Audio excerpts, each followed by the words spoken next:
Everyone, तो स्वागत है आप सभी लोगों का रिसोर्स यूपीपीएससी चैनल पर। हमने दृष्टि आईएएस का 4 नंबर टेस्ट पेपर का फर्स्ट भाग देखा है। अब सेकंड भाग हमें देखना है। तो हमने आपके 70 नंबर क्वेश्चन तक सॉल्व कर लिए थे। ठीक है, फर्स्ट पार्ट में 70 नंबर क्वेश्चन, वो वीडियो कल हमने अपलोड कर दिया था। ये आज वीडियो हम देख रहे हैं। तो क्वेश्चन हमें 71 से देखना है। निम्नलिखित में से कौन से उच्च न्यायालय की स्थापना भारतीय उच्च न्यायालय अधिनियम 1861 के प्रावधानों के तहत नहीं की गई थी। ठीक है, कह रहे हैं कि कौन से उच्च न्यायालय की स्थापना 1861 के प्रावधानों के तहत नहीं की गई थी। 4 ऑप्शन दिए गए हैं, कलकत्ता, बॉम्बे, मद्रास और इलाहाबाद। पहले इसको बॉम्बे ही बोलते थे, अब मुंबई हो गया है। तो बम्बई पहले बोल देते थे, है ना। तो वही यहाँ पर कह रहे हैं कि किसकी स्थापना नहीं हुई थी। अगर बात करें तो एक संस्थान के तौर पर भारत में उच्च न्यायालय की शुरुआत वर्ष 1862 में हुई, जब कलकत्ता, बॉम्बे और मद्रास में उच्च न्यायालय की स्थापना की गई। इन 3 उच्च न्यायालयों की स्थापना भारतीय उच्च न्यायालय अधिनियम 1861 के प्रावधानों के तहत की गई। आंसर की बात करें तो फिर डी ऑप्शन आपका यहाँ पर क्लियर हो जाता है कि इसकी स्थापना आपकी 1861 के प्रावधानों के तहत नहीं की गई थी। ओके, चलो नेक्स्ट क्वेश्चन देखते हैं। नेक्स्ट क्वेश्चन है कि नीचे 2 कथन दिए गए हैं। एक को अभिकथन ए और दूसरे को कारण आर के रूप में अंकित किया गया है। अभिकथन ए है कि राज्यपाल धन विधेयक को राज्य विधानमंडल को पुनर्विचार के लिए वापस नहीं भेज सकता। कारण आर, धन विधेयक राज्यपाल की पूर्व अनुशंसा के पश्चात ही पेश किया जाता है। तो ये तो है कि केंद्र में राष्ट्रपति और राज्य में राज्यपाल की पूर्व अनुमति ली जाती है। ठीक है, तो देखना है आंसर कैसे। बात याद रखना कि चाहे लोकसभा में हो या राज्य विधानसभा में, ठीक है, यानी स्टेट लेजिस्लेचर में, धन विधेयक जो आपका प्रस्तुत किया जाएगा वो लोअर हाउस में, मतलब कि लोक जो संसद होती है वहाँ पे लोकसभा में धन विधेयक प्रस्तुत किया जाता है। और जो राज्य स्तर पे अगर देखोगे स्टेट लेजिस्लेचर के वहाँ पर, तो वो आपकी विधानसभा के अंदर वो की जाएगी, मतलब धन विधेयक विधानसभा में पेश किया जाएगा, विधान परिषद में नहीं। विधान परिषद जैसा राज्यसभा में नहीं पेश किया जाता, वैसे विधान परिषद में नहीं। तो एक चीज़ तो क्लियर है। दूसरी बात है कि यहाँ पर आप ये कथन और कारण अच्छे से देखना। जो इसके ऑप्शन है वो मैं पूरे ऑप्शन नहीं बताती किसी किसी क्वेश्चन में, तो ध्यान से पढ़ना। यहाँ पर आपका ए और आर दोनों सत्य हैं, लेकिन ए ऑप्शन में नहीं दिया, तो आप ये मत सोचना, इसको नीचे अच्छे से देखना। ठीक है, ए और आर दोनों सत्य तथा आर का सही स्पष्टीकरण करता है। क्यों? क्योंकि धन विधेयक विधान परिषद में पेश नहीं किया जाता, इसे केवल विधानसभा में राज्यपाल की अनुशंसा का मतलब ये होता है कि पहले से अनुमति लेने के बाद ही पेश किया जाता है। और दूसरी बात, जब कोई धन विधेयक राज्यपाल के समक्ष प्रस्तुत किया जाता है तो वह या तो अपनी सहमति दे सकता है या अपनी असहमति व्यक्त तो कर सकता है। ठीक है, व्यक्त कर सकता है। यह विधेयक को राष्ट्रपति की सहमति के लिए आरक्षित रख सकता है, किंतु उस विधेयक को राज्य विधानमंडल के पास पुनर्विचार के लिए वापस नहीं भेजेगा। देखो 3 कंडीशन है, अच्छे से पढ़ना। अगर उसमें कुछ गड़बड़ी है तो कुछ चीज़ें राष्ट्रपति के लिए राज्यपाल आरक्षित करके रख लेता है ना, आरक्षित कर सकते हैं, लेकिन उसे वापस नहीं भेज सकते। या सहमति दे सकते हैं या अपनी असहमति व्यक्त कर सकते हैं, और पुनर्विचार के लिए भेज नहीं सकते। आमतौर पर राज्यपाल किसी धन विधेयक पर अपनी सहमति दे देता है, क्योंकि वह उसकी पूर्व अनुमति से ही राज्य विधानमंडल में पेश किया जाता है। तो डी ऑप्शन हमारा सही है। मैंने डिटेल में इसलिए बताया कि इसमें और क्वेश्चन फंसाने वाले बनते हैं। ठीक है, नेक्स्ट है कि निम्नलिखित में से कौन सा से पंचायत उपबंध अनुसूचित क्षेत्रों तक विस्तार यानी पेशा अधिनियम के संदर्भ में है। यह अधिनियम अनुसूचित क्षेत्रों पर लागू नहीं होता। इस अधिनियम के प्रावधानों के अंतर्गत केवल 10 राज्य शामिल हैं। तो यहाँ पर ऑप्शन दिए गए हैं, तो हमें बताना कि क्या इसमें सही है। पंचायत उपबंध यानी अनुसूचित क्षेत्रों तक विस्तार पेशा अधिनियम, ये आपका कहाँ का? तो पंचायतों से संबंधित संविधान के भाग 9 के प्रावधानों को अनुसूचित क्षेत्रों तक विस्तारित करने के लिए वर्ष 1996 में ये थोड़ा सा मिसमैच है, मतलब प्रिंट गड़बड़ है, तो अधिनियमित किया गया था। इस अधिनियम के तहत अनुसूचित क्षेत्र वे जिनका वर्णन अनुच्छेद 244 वन में किया गया। तो डिटेल चीज़ें दी गई, आप पढ़ लेना। आंसर की बात करें तो फर्स्ट ऑप्शन हमारा सत्य नहीं है, लेकिन मतलब सेकंड ऑप्शन हमारा यहाँ पर सत्य है। ठीक है, फर्स्ट ऑप्शन गलत है। ये जो यहाँ पर कोड दिए गए ये चेंज है, इनको ध्यान से पढ़ना। नेक्स्ट क्वेश्चन है कि राज्य विधानसभा का अध्यक्ष निम्नलिखित में से किस समिति का अध्यक्ष होता है। व्यवसाय सलाहकार समिति, यहाँ पर स्टेट लेजिस्लेचर की बात हो रही है, इसको डिफरेंस समझना। राज्य विधानसभा का अध्यक्ष निम्नलिखित में से किस समिति का अध्यक्ष होता है। ए व्यवसाय सलाह समिति, बी नियामक समिति, थर्ड सामान्य प्रयोजन समिति। यानी ये 3 समितियों के नाम दिए गए हैं। अब इनमें से वो किसका अध्यक्ष होता ही होता है। ठीक है, तो राज्य विधानसभा का अध्यक्ष विधानसभा की सभी समितियों के अध्यक्ष की नियुक्ति करता है और उनके कामकाज की निगरानी करता है। वह स्वयं व्यवसाय सलाहकार समिति, नियम समिति तथा सामान्य प्रयोजन समिति का अध्यक्ष होता है। आपको यहाँ पर बहुत अच्छे से क्लियर हो गया कि फर्स्ट, सेकंड और थर्ड तीनों ही ऑप्शन सही हैं। हम बढ़ेंगे आगे नेक्स्ट क्वेश्चन की ओर। ये रहा आपका 72 से क्वेश्चन, तो इसको भी आप पढ़ते चलो अच्छे से और प्रैक्टिस करते चलो। मैं आपको इसलिए बताती रहती हूँ कि आपको free of cost test paper कहाँ से मिलेंगे, वहाँ से प्रैक्टिस कर लो। ओके, नेक्स्ट क्वेश्चन है कि निम्नलिखित में से कौन सा प्रावधान 42वें संवैधानिक संशोधन अधिनियम 1976 का परिणाम नहीं है, ये ध्यान रखना है। ऑप्शन ए, प्रस्तावना में समाजवादी, पंथ निरपेक्ष और अखंडता शब्द जोड़ा जाना। बी, मौलिक कर्तव्यों को भाग 4A के रूप में जोड़ा जाना। सी, संपत्ति के अधिकार को मौलिक अधिकारों की सूची से हटाकर केवल कानूनी अधिकार बना दिया जाना। या डी, अनुच्छेद 39A के रूप में समान न्याय और मुफ्त कानूनी सहायता जोड़ा जाना। यहाँ पर कोई एक सही नहीं है, वो भी क्या, तो 42वें संवैधानिक संशोधन 1976 का परिणाम नहीं है। यानी प्रस्तावना में शब्द जोड़े गए थे ना, समाजवादी, पंथ निरपेक्ष और अखंडता, या मौलिक कर्तव्यों को भाग 4A के रूप में जोड़ा गया था, या संपत्ति के अधिकार को मौलिक अधिकारों की सूची से हटाकर उसे केवल कानूनी अधिकार बना दिया जाना। या डी, अनुच्छेद 39A के रूप में समान न्याय और मुफ्त कानूनी सहायता। अब इनमें से कोई एक कौन सा गलत है, सही सम्मिलित नहीं है, वो बताना है। ठीक है, बात करें यहाँ पर तो कह रहे हैं कि संपत्ति के अधिकार को, ठीक है, इस संशोधन के द्वारा संपत्ति के अधिकार को मौलिक अधिकारों की सूची से हटाकर अनुच्छेद 300A के तहत मात्र एक कानूनी अधिकार बना दिया गया। क्या, तो मात्र एक कानूनी अधिकार, यानी सी ऑप्शन आपका सही है। नेक्स्ट है, संविधान का निम्नलिखित में से कौन सा भाग संघ और राज्यों के अधीन सेवाओं से संबंधित है। भाग, ये ऑप्शन ए, बी, सी और डी, ये 4 ऑप्शन दिए गए हैं। अब आपको यहाँ पर बताना है, भाग आप पढ़ ही लेंगे, ये अच्छे से लिखे हुए हैं सामने, तो इनको पढ़ के फिर आंसर बताइए। ठीक है, देखिए आई होप कि आप लोगों ने आंसर अपना देख लिया होगा, मतलब यहाँ पर दे दिया होगा क्वेश्चन को। भाग आपका यहाँ पर क्या है, 14, संघ और राज्यों के अधीन सेवाओं से संबंधित है, तो क्या हो जाएगा, बी विकल्प आपका यहाँ पर सही है। अब ये आपका 12 किससे संबंधित है, 20 किससे संबंधित है, 25 किससे संबंधित है, ये यहाँ पर दिए गए, तो इनको अच्छे से पढ़ लेना। अगर यहाँ पर बात करें 14 की, तो 308 से लेकर 323 तक अनुच्छेद शामिल है, यानी इसकी। 12 की बात करें तो वित्त संपत्ति अनुबंध और मुकदमों से संबंधित है। भाग 15 आपका निर्वाचन से संबंधित है, तथा भाग 20 संविधान में संशोधन से संबंधित है, यानी वहीं पर आर्टिकल 368 मिलता है ना, तो वही कह रहे हैं।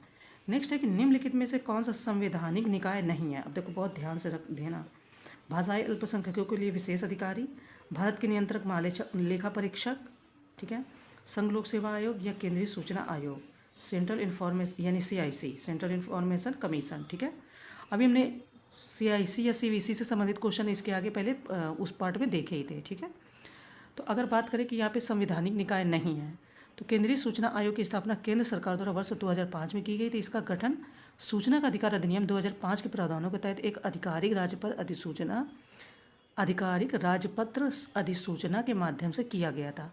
अतः यह एक संवैधानिक निकाय नहीं है। ठीक है, क्या नहीं है, तो ये आपका CIC, ठीक है, यह आपका संवैधानिक निकाय नहीं है, बल्कि एक वैधानिक निकाय कह सकते हैं। ठीक है, आगे बढ़ेंगे। नेक्स्ट क्वेश्चन है, नेक्स्ट कह रहे हैं कि निम्नलिखित में से कौन सा पदधारी लोकसभा और राज्यसभा की बैठकों में भाग ले सकता है लेकिन मतदान नहीं कर सकता। ये भी क्वेश्चन खूब पूछा जाता है। मुख्य निर्वाचन आयुक्त, नियंत्रक एवं महालेखा परीक्षक, महान्यायवादी, केंद्रीय सतर्कता आयोग की इसका क्वेश्चन आपको मिल गया होगा। भारतीय संविधान के अनुच्छेद 88 में कहा गया कि संसदीय भूमिका के संदर्भ में भारत के महान्यायवादी का दर्जा संसद के मंत्री के समानांतर होता है। ठीक है, तो ये काम आपके महान्यायवादी, जिन्हें अटॉर्नी जनरल कहते हैं, वो लेकिन मतदान नहीं कर सकते, बाकी लोकसभा और राज्यसभा की बैठकों में भाग ले सकते हैं। ओके, और आपका समीक्षा अधिकारी में कन्फ्यूज करने के लिए क्वेश्चन आया ही था बहुत अच्छे से। ठीक है, तो इसको बहुत अच्छे से ही तैयार रखना, इसकी सारी चीज़ों को तैयार रखना। एक क्वेश्चन और आता है कि महान्यायवादी कहाँ प्रैक्टिस कर सकता है या क्या कर सकता है, इस तरीके से क्वेश्चन आते हैं, है ना। नेक्स्ट है कि राष्ट्रीय हरित अधिकरण की स्थापना निम्नलिखित में से किस वर्ष में की गई थी, मतलब जिसको हम बोलते हैं ना नेशनल ग्रीन ट्रिब्यूनल, ठीक है, NGT, तो इसकी स्थापना किस वर्ष में की गई थी, ये इसका क्वेश्चन है। आई होप कि आंसर दे दिया होगा, 2010, बहुत सिंपल क्वेश्चन है। नेक्स्ट है, वित्त आयोग के संदर्भ में निम्नलिखित में से कौन सा से कथन सत्य है। इसमें एक अध्यक्ष एवं 4 अन्य सदस्य होते हैं जिनकी नियुक्ति वित्त मंत्री द्वारा की जाती है। सेकंड, इसके सदस्य पुनर्नियुक्ति के पात्र हैं। अब देखो ये वाली लाइन भी बहुत जगह दे देते हैं, ठीक है, ये वाली, और ये बहुत मतलब परेशान करने के लिए दे देते, तो बहुत ध्यान से पढ़ना। देखो भारत के संविधान का अनुच्छेद 280 एक वित्त आयोग का प्रावधान करता है। आर्टिकल 280 के तहत हम लोग वित्त आयोग को देखते हैं ना, किसको देखते हैं, 280 के तहत। ठीक है, और दूसरी बात में यह एक अर्धन्यायिक निकाय है। ठीक है, इसका गठन भारत के राष्ट्रपति द्वारा किया जाता है। एंड वित्त आयोग में एक अध्यक्ष तथा 4 अन्य सदस्य होते हैं जिनकी नियुक्ति राष्ट्रपति द्वारा। अब ये यहाँ पर कह रहे हैं ना वित्त मंत्री, फाइनेंस कमीशन की वजह से आपको लग सकता है कि वित्त मंत्री करते होंगे, लेकिन जो एक ये वर्ड है ना वित्त मंत्री द्वारा की जाती है, यही यहाँ पर गलत कर देते हैं, क्योंकि राष्ट्रपति द्वारा, प्रेसिडेंट द्वारा नियुक्त किए जाते हैं। तो कथन फर्स्ट तो हो गया गलत, बचा आपका सेकंड का मतलब केवल बी। ठीक है, आगे बढ़ेंगे। क्योंकि क्यों लाइन गलत हुई, क्योंकि वित्त मंत्री यहाँ पर बोल दिया गया रिप्लेस करके, जबकि राष्ट्रपति नियुक्ति करते हैं। फाइनेंस वित्त आयोग के जो अध्यक्ष होते हैं, जो सदस्य होते हैं, उनको राष्ट्रपति नियुक्त करते हैं, ना कि वित्त मंत्री। और इसके सदस्य पुनर्नियुक्ति के पात्र हैं क्या, ठीक है, ये भी पूछा है ना।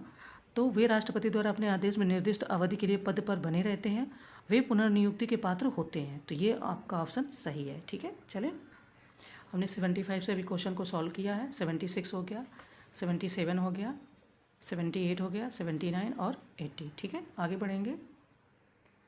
नेक्स्ट क्वेश्चन है हमारे, भारतीय संविधान की दूसरी अनुसूची में निम्नलिखित के लिए परिलब्धियों, भत्तों अथवा विशेषाधिकारों के प्रावधान की रूपरेखा नहीं दी गई है।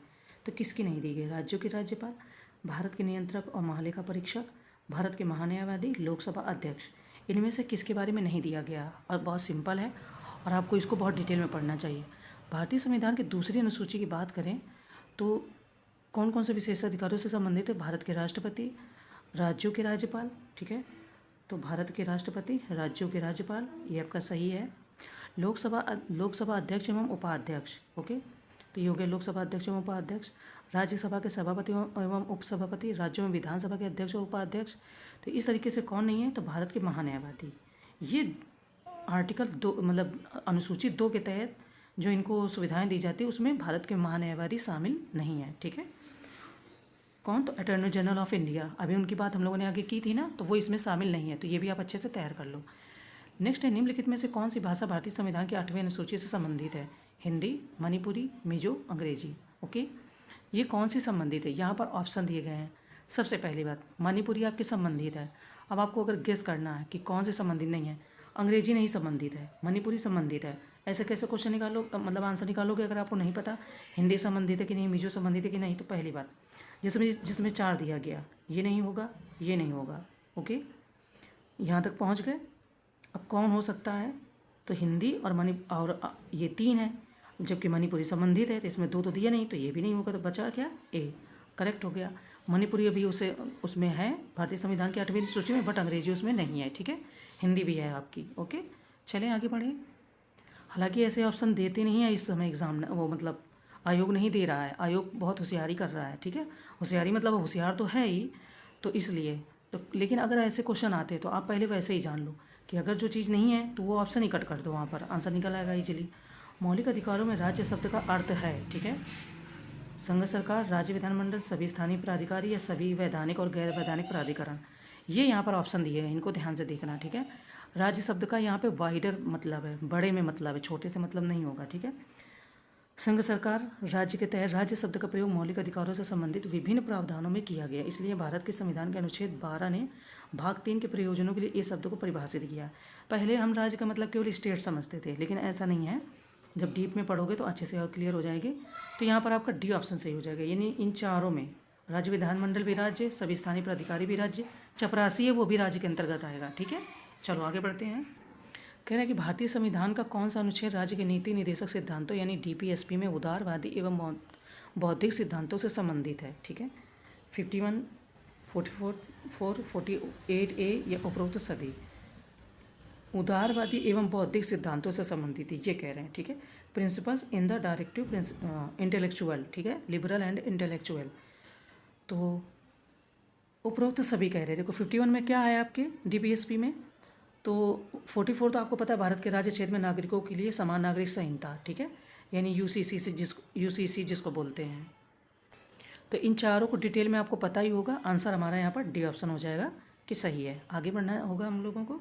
तो हमने 81 से क्वेश्चन देखे, 81 आप देख लो, 82 देख लो, ठीक है, 83 हो गया आपका एंड 84। आगे बढ़ेंगे। कह रहे हैं कि नीचे 2 कथन दिए गए हैं, एक को कथन ए तथा दूसरे को कारण आर कहा गया है, ठीक है। कथन कारण का क्वेश्चन तो हम लोग जानते ही हैं।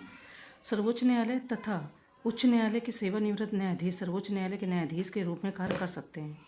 सर्वोच्च न्यायालय तथा उच्च न्यायालय के सेवानिवृत्त न्यायाधीश सर्वोच्च न्यायालय के न्यायाधीश के रूप में कार्य कर सकते हैं, ये कह रहे हैं। कारण कह रहे हैं भारत के मुख्य न्यायाधीश केवल राष्ट्रपति की पूर्व सहमति से ही सर्वोच्च न्यायालय में सेवानिवृत्त न्यायाधीश की नियुक्ति कर सकते हैं। अब क्या ऐसा है?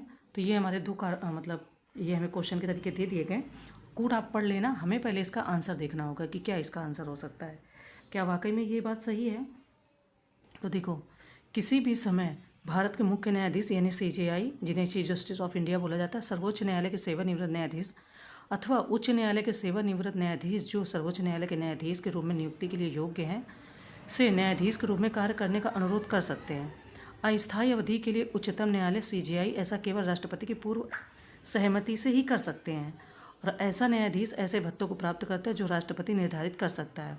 उन्हें सर्वोच्च न्यायालय के न्यायाधीश के सभी, है ना, तो कह रहे हैं कि उन्हें जो है कि सर्वोच्च न्यायालय के न्यायाधीश के सभी अधिकार, क्षेत्र, शक्तियाँ एवं विशेषाधिकार भी प्राप्त होते हैं, परंतु उन्हें सर्वोच्च न्यायालय का न्यायाधीश नहीं माना जाएगा। ठीक है, मतलब वो कुछ काम के लिए अगर वो रखना चाहें तो सीजेआई राष्ट्रपति की अनुमति से उन्हें रख सकते हैं, लेकिन उन्हें पूर्ण उस तरीके से नहीं माना जाएगा जैसे आपके सीजेआई होंगे इस समय सेलेक्टेड होंगे जो, है ना। तो अब क्या हो गया, तो आपका यहाँ पर डी ऑप्शन कह रहे हैं कि सही है, ए और आर दोनों सही है, किंतु आर ए की सही व्याख्या नहीं करता, ये ऑप्शन यहाँ पर इन्होंने बताया है। आगे बढ़ेंगे। नेक्स्ट क्वेश्चन है कि भारत के उपराष्ट्रपति के चुनाव में निर्वाचक मंडल में शामिल नहीं है। भारत के उपराष्ट्रपति के चुनाव में और निर्वाचक मंडल शामिल नहीं। संसद के दोनों सदनों के मनोनीत सदस्य, लोकसभा के निर्वाचित सदस्य, राज्यसभा के निर्वाचित सदस्य या राज्य विधानसभाओं के सदस्य, यानी कि उपराष्ट्रपति के उसमें चुनाव में कौन शामिल नहीं होते हैं। ठीक है, तो राज्य विधानसभाओं के जो सदस्य होते हैं, उपराष्ट्रपति भारत का दूसरा सबसे बड़ा संवैधानिक पद है और वह 5 वर्ष के कार्यकाल के नियुक्त होते हैं, ऑब्वियसली सबको पता है, लेकिन कार्यकाल समाप्त होने के बावजूद वह तब तक पद पर बने रह सकते हैं जब तक कि उनका उत्तराधिकारी पद ग्रहण नहीं कर लेता। भारत के संविधान में जो उपराष्ट्रपति के बारे में 66 के अनुसार उपराष्ट्रपति का चुनाव निर्वाचक मंडल के सदस्यों द्वारा किया जाता है और इसमें कौन कौन शामिल होते हैं, तो राज्यसभा के निर्वाचित सदस्य, संसद के दोनों सदनों के मनोनीत सदस्य, संसद के दोनों सदनों के मनोनीत सदस्य शामिल होते हैं, लोकसभा के निर्वाचित सदस्य शामिल होते हैं, राज्यसभा के निर्वाचित सदस्य शामिल होते हैं, लेकिन राज्य विधानसभाओं के सदस्य इसमें शामिल नहीं होते। तो ये इसका आंसर हो जाएगा जो कि यहाँ पर सही है। आगे बढ़ना है। कह रहे हैं कि भारत के नियंत्रक एवं महालेखा परीक्षक यानी सीएजी के संदर्भ में निम्नलिखित में से कौन सा कथन सही है। भारतीय संविधान का अनुच्छेद 149 सीएजी के कर्तव्यों एवं शक्तियों का वर्णन करता है। किसी राज्य के खातों से संबंधित सीएजी की रिपोर्ट भारत के राष्ट्रपति को प्रस्तुत की जाएगी। तो अब यहाँ पर ऑप्शन दिए गए, कूट दिए गए, हमें बताना कि क्या सही है। बात करेंगे सीएजी से तो 149 नहीं है, हाँ, अनुच्छेद 148 सीएजी की नियुक्तियाँ, शपथ और सेवा की शर्तों से संबंधित है। 149 भारत के नियंत्रक और महालेखा परीक्षक के कर्तव्यों और शक्तियों से संबंधित है 149। तो यहाँ पर अब क्या आपका आंसर सही हो जाएगा और कौन सा गलत हो जाएगा, तो आपका यहाँ पर ऑप्शन ए कह रहे हैं कौन सा कथन सही है। ठीक है, देखो जो ये कह रहे हैं किसी राज्य के खातों से संबंधित, ये बात यहाँ ध्यान रखना, किसी राज्य के खातों से संबंधित सीएजी की रिपोर्ट भारत के राष्ट्रपति को प्रस्तुत की जाएगी। तो राज्य की जो रिपोर्ट होगी वो भारत के राष्ट्रपति को क्यों प्रस्तुत की जाएगी, राज्य स्टेट लेजिस्लेचर वहाँ पर है ना, और वहाँ पर बॉडीज़ है ना काम करने के लिए। तो किसी राज्य के लेखाओं के संबंध में भारत के नियंत्रक महालेखा परीक्षक की रिपोर्ट राज्य के राज्यपाल को प्रस्तुत की जाएगी, जो उन्हें राज्य को विधानमंडल के समक्ष रखेंगे। तो सेकेंड यहाँ पर आपका फिर यहाँ ये वाला ऑप्शन हो जाता है गलत और ए ऑप्शन केवल आपका यहाँ पर सही हो जाता है, क्योंकि ये राष्ट्रपति के पास नहीं बल्कि राज्यपाल के सामने प्रस्तुत की जाती है। ठीक है, नेक्स्ट क्वेश्चन है कि किस राज्य विधानमंडल में द्विसदनीय व्यवस्था है, राजस्थान, मध्य प्रदेश, महाराष्ट्र या गुजरात। तो आपका महाराष्ट्र में द्विसदनीय व्यवस्था है। द्विसदनीय मतलब संविधान के भाग 6 में अनुच्छेद 168 से 212 राज्य विधानमंडल के संगठन, संरचना, अवधि, अधिकारियों के विशेषाधिकारियों आदि से संबंधित है। ठीक है, तो इस तरीके से हमारा महाराष्ट्र ऑप्शन यानी सी यहाँ पर सही है। आगे बढ़ेंगे। तो अभी हमने 85 से क्वेश्चन को देखे, तो 85 से आप ये देखते चलो, ये रीजनिंग सेशन का क्वेश्चन था। ठीक है, सीजीआई के विषय में काफ़ी इंपॉर्टेंट क्वेश्चन था। ये 86 है, 87 एंड 88। आगे बढ़ेंगे। अब क्वेश्चन है कि संयुक्त राज्य अमेरिका में राष्ट्रपति शासन प्रणाली के संदर्भ में निम्नलिखित में से कौन सा कथन सही नहीं है। ये कह रहे हैं विधायी, कार्यपालिका तथा न्यायिक शक्तियाँ सरकार के 3 अलग अलग स्वतंत्र अंग हैं। राष्ट्रपति केवल राज्य का प्रमुख होता है, सरकार का नहीं। एंड सी कह रहे कि राष्ट्रपति और उनके सचिव अपने कृत्यों के लिए कांग्रेस के प्रति जिम्मेदार नहीं है। एंड डी, राष्ट्रपति कांग्रेस के निचले सदन प्रतिनिधि सभा को भंग नहीं कर सकते। वहाँ पर कांग्रेस का ऊपरी सदन और निचला सदन इस तरीके से है, तो ये कांग्रेस आप अपने भारत वाली मत समझना, ये अमेरिका के वहाँ की यहाँ की बातें हो रही हैं। ठीक है, तो वहाँ के विषय के हिसाब से समझना, इसमें कन्फ्यूज मत होना। वहाँ पे भी 2 हाउस है ना, एक कांग्रेस है और एक लोअर हाउस है, तो वो बातें कह रहे हैं। हमें यहाँ पर बताना कि क्या कथन सही नहीं है वो बताना है। ठीक है, देखो, संयुक्त राज्य अमेरिका में राष्ट्रपति शासन प्रणाली की विशेषताएं कुछ हैं जो डिटेल में दी गई हैं। आंसर केवल हमें यहाँ पर देखना है, पूरी डिटेल में बातें नहीं सुनेंगे, मतलब नहीं पढ़ेंगे। अगर पूरी बातें पढ़ेंगे तो फिर बहुत लंबा हो जाएगा। बात करें अगर यहाँ पर हम, जो बी ऑप्शन है कि राष्ट्रपति केवल राज्य का प्रमुख होता है, सरकार का नहीं, ये यहाँ पर कह रहे हैं कि कथन सही नहीं है। ठीक है, राष्ट्रपति एक कैबिनेट अथवा एक छोटे निकाय जिसे सकिंचन यानी कैबिनेट्स कहा जाता है की सहायता से शासन करता है। यह केवल एक सलाहकार निकाय है। साथ ही इसमें गैर निर्वाचित विभागीय सचिव भी शामिल होते हैं। वे उसके द्वारा चुने एवं नियुक्त किए जाते हैं, केवल उसी के प्रति उत्तरदायी होते हैं और उसके द्वारा किसी भी समय हटाया जा सकता है। ये डिटेल में कुछ चीज़ें दी गई, काफ़ी मतलब 8 से 9 लाइनें हैं जो अच्छे से आपको क्लियर हो जाएंगी, तो आप उनको अभी PDF से पढ़ लेना। हम बढ़ेंगे फिलहाल आगे। कह रहे हैं कि निम्नलिखित में से कौन सा एक संसदीय शासन प्रणाली का गुण नहीं है। यहाँ पर नहीं है कह रहे हैं। विधायिका एवं कार्यपालिका के बीच सामंजस्य, निरंकुशता को बढ़ावा देना, वैकल्पिक सरकार का निर्माण या व्यापक प्रतिनिधित्व। इनमें से कौन सा गुण है जो संसदीय प्रणाली का नहीं है। ठीक है, 4 ऑप्शन दिए गए, ऑप्शन आप पढ़ लो, हमें यहाँ पर फिलहाल आंसर बताना है। तो अगर हम बात करें क्वेश्चन के आंसर की, देखो संसदीय जो शासन प्रणाली होती है उसके कुछ गुण होते हैं, जैसे विधायिका एवं कार्यपालिका के बीच सामंजस्य, उत्तरदायी, निरंकुशता को रोकने में इस प्रणाली के अंतर्गत कार्यकारी अधिकार किसी एक ऐसे व्यक्ति में न होकर व्यक्तियों के एक समूह यानी मंत्रिपरिषद में निहित होती है। तो इस तरीके से देखेंगे तो बी ऑप्शन कह रहे हैं कि सही है, गुण नहीं है। तो निरंकुशता को बढ़ावा देना ये संसदीय प्रणाली का गुण नहीं है। नेक्स्ट है हमारा कि जनहित याचिका यानी PIL के संदर्भ में निम्नलिखित में से कौन सा कथन सही है। PIL अमेरिकी न्यायशास्त्र से उधार लिया गया है। PIL किसी विधि अथवा अधिनियम में परिभाषित नहीं है। तो क्या दोनों ही ऑप्शन सही है? ये 4 ऑप्शन दिए गए, हमें बताना है फिलहाल क्या सही है। देखो PIL यानी पब्लिक इंटरेस्ट लिटिगेशन जिसको बोलते हैं ना, तो PIL की अवधारणा ये आपकी अमेरिकी न्यायशास्त्र से ली गई है, ये बात सही है।